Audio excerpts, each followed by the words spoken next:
Aku, kata Nabi Muhammad, bukanlah seorang nabi yang diutus oleh Allah untuk melaknat seseorang, untuk mencaci seseorang, akan tetapi beliau diutus oleh Allah Subhanahu wa taala rahmatan lil alamin, sebagai pembawa rahmat. Wa innama ana rahmatul muhda, akulah sang rahmat yang dihidayahkan, yang dihadiahkan oleh Allah Subhanahu wa taala kepada umat kita, umat Nabi besar Muhammad sallallahu alaihi wasallam.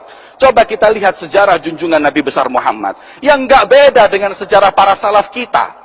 Rasul sallallahu alaihi wasallam ketika Fathu Makkah, masuk di kota Mekah, dikuasai kota Mekah tersebut, orang-orang yang dahulu mencaci Nabi Muhammad, yang melukai Nabi Muhammad, mereka pada takut datang kepada Rasul yang pasti ini kita akan diinjak, dicaci, mungkin bahkan dibalas dendam. Tapi apa kata Nabi Muhammad SAW? Idhabu fa antum tulaqa. Pulang kalian, pergi kalian, kalian bebas. Agama ini bukan agama balas dendam. Agama ini bukan agama mencaci, menghina seseorang. Itulah yang dicontoh oleh para sahabat dan ahli bait Nabi Muhammad SAW.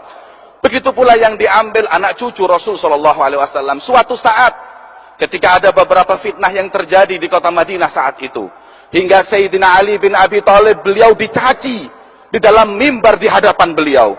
Kemudian saat itu Sayyidina Hasan bin Ali, beliau berkata, "Ya Abi, wahai ayahku, apakah kau diam, kau bungkam kepada orang yang mencacimu? Kenapa kau enggak jawab? Kenapa kau enggak ikut mencaci? Kenapa kau enggak melaknat pula sebagaimana dia melaknatmu, wahai ayahku Ali bin Abi Thalib?" Apa jawab beliau Sayyidina Ali bin Abi Thalib? "Ya waladi Hasan, wahai Hasan anakku, min mata, dari kapan kau lihat jadduka Muhammad sallallahu alaihi wasallam yasub wa yal'an? Pernah kau lihat kakekmu Rasulullah mencaci melaknat? Enggak. Kau pernah lihat aku mencaci dan melaknat? Tidak. Terus kalau kau ingin mencaci melaknat, ikut jalan siapa kau? Kita adalah thariqah ahlul bait, jalan keluarga suci Nabi Muhammad sallallahu alaihi wasallam yang enggak kenal mencaci dan dendam kepada siapapun. Diikuti oleh anak cucunya Sayyidina Ali Zainal Abidin radhiyallahu taala anhu. Ketika Sayyidina Ali Zainal Abidin, beliau suatu saat difitnah oleh seseorang. Beliau datang di masjid. Datang seseorang yang waktu itu ingin membayar utang kepada seseorang. Sampai di masjid, lupa uangnya nggak ke bawah. Ketika sampai di masjid, sholat, mau bayar utang, dilihat uangnya nggak ada. Maka dilihat orang yang tadi masuk masjid pertama adalah orang ini. Kemudian dia datangi dan berkata kepada orang tersebut, "Yeh mas, udah jangan pura-pura sholat. Selesaiin sholat, bayar uangnya. Kembalikan uang yang kau curi." Maka kata beliau, "Ya udah, nggak usah marah, ustur. Tutuplah aib itu, maka berapa uang yang kau ingin ambil, monggo silahkan pulang ke rumah, aku berikan uang tersebut." Ayo cepat. Pulang Sayyidina Ali Zainal Abidin sampai ke rumahnya. Sesampai di rumahnya, beliau ambil uang tersebut, ini uangnya. Setelah diberikan uang tersebut oleh orang tersebut, hati-hati, lain kali jangan diulangi lagi curi uang orang. Beliau pun pulang, kemudian ketika dibayarkan sampai di rumahnya, istrinya mengingatkan, "Wahai fulan, katanya tadi mau berangkat ke masjid juga mau bayar utang, kenapa uangnya ditinggal?" "Hah? Uang ketinggalan?" "Iya." Subhanallah. Ini orang apa malaikat? Dicaci, diam. Difitnah, diam. Bahkan dia bagi atau dia kasih uang tersebut. Ketika orang tersebut kemudian ketakutan, subhanallah, saya memfitnah seseorang, menuduh seseorang, kembali ke rumah orang tersebut. Tapi orang itu ketika belum masuk ke rumah Sayyidina Ali Zainal Abidin, beliau menunggu seseorang yang lewat dahulu. Kemudian ada seseorang yang lewat dan berkata, "Wahai fulan, tahukah kau liman rabbu hadal manzil? Pemilik rumah ini siapa? Ama ta'rif hadal bait? Kau nggak tahu ini rumah siapa?" "Nggak tahu." "Kalau kau nggak tahu rumah siapa ini, berarti kau masuk Mekah nggak tahu di mana Ka'bah. Ini rumah Ali Zainal Abidin, anak Husain Ummu Fatimah Zahra binti Rasul."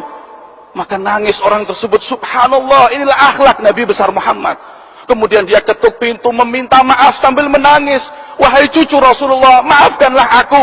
Maka beliau nggak mengatakan, lain kali jangan diulangi. Beliau mengatakan, "Samahtu, aku telah memaafkan kamu, wahai orang yang menuduhku semenjak awal kau menuduhku di masjid." Nggak pakai nunggu ketika pulang. Subhanallah, itulah akhlak suci yang dicontohkan oleh mereka orang-orang yang mulia. Hingga suatu saat Al-Habib Muhammad bin Abdullah Al-Haddar, peristiwa persis seperti itu ketika terjadi di Baydha. Beliau suatu saat di majlis, Sesampai di majelis ada orang datang mencaci maki beliau. Nggak tahu salahnya apa, beliau dicaci maki. Beliau diam, para muridnya marah mau mukul, diam, ini urusan aku dengan dia, kalian pada diam. Setelah selesai, beberapa hari kemudian beliau itu datang. 3 hari kemudian orang tadi yang terkena fitnah, yang marah-marah di masjid, datang ke rumah Habib Muhammad bin Abdullah Al-Haddar.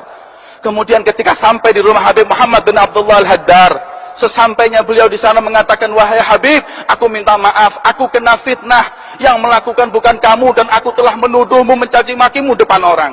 Kemudian beliau mengatakan, samihni ya Habib, maafkan aku.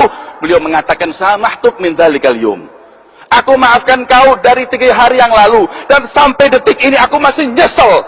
Apa yang membuatku menyesal? Karena aku memaafkanmu bukan di masjid, tapi di rumahku.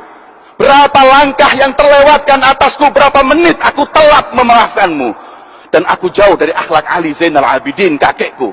Kalau Ali Zainal Abidin, kakekku, di waktu dia dicaci, di situ dia memaafkan. Kalau aku masih telat berapa menit dan aku pulang ke rumahku, baru aku maafkan kau. Itulah akhlak mulia para sahabat, akhlak mulia para ahlu baiti Nabi Muhammad SAW.